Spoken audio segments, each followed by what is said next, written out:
Okay, so I think I'm all out on this whole three-eye atlas thing, but it is hilarious and funny, and I just have to giggle every single time.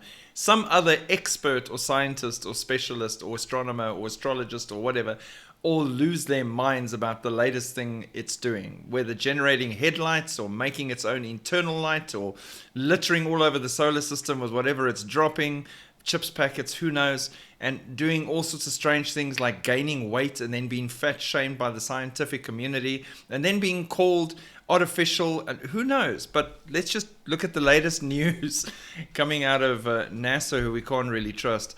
NASA rover appears to catch photo of mysterious interstellar object from the surface of Mars. It appears to be a massive cylindrical craft. NASA's Perseverance rover on the surface caught the picture. The images led to widespread online discussions, with some users suggesting the glow and shape indicate something artificial rather than natural. I'll put the picture at the end of this video so you can have a look for yourself. Definitely looks like a glowing cylindrical object, but using their own new in tune belief system against them, maybe this rock identifies as a spaceship. Who are we to argue with it? It's its right, I suppose. Who knows? Huge asteroid comes within 300 miles of hitting Earth, and NASA only noticed after the close encounter.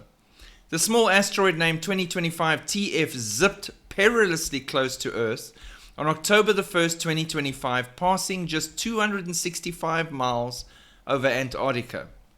Astonishingly, astronomers only detected the encounter hours after it had occurred, highlighting the challenges in tracking small near-Earth objects.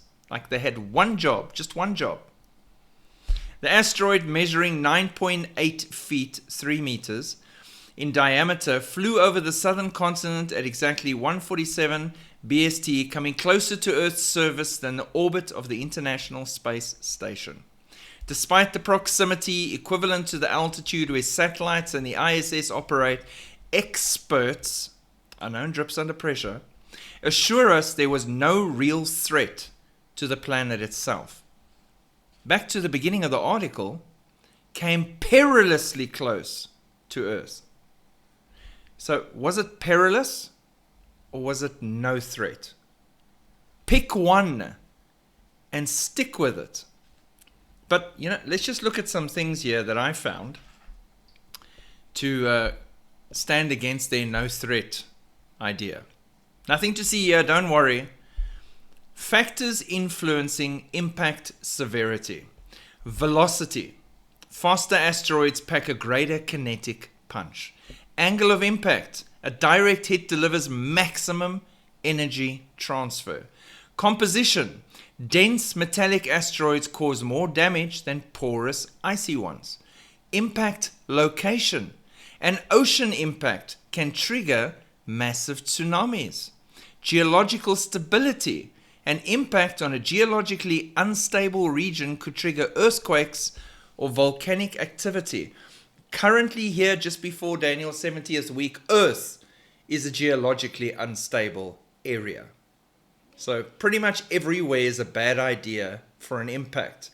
And the ocean, which covers most of the world, is also a really bad idea for an impact. So I would lean towards perilous. Now you might say 3 meters, it's not that big at 9.8 feet. It'll probably burn up in the atmosphere. Sure, possibly, depending on the composition and the speed.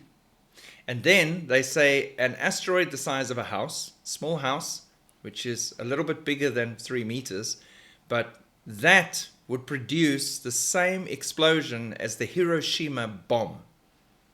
So then what does 3 meters give me? A fifth of a Hiroshima bomb?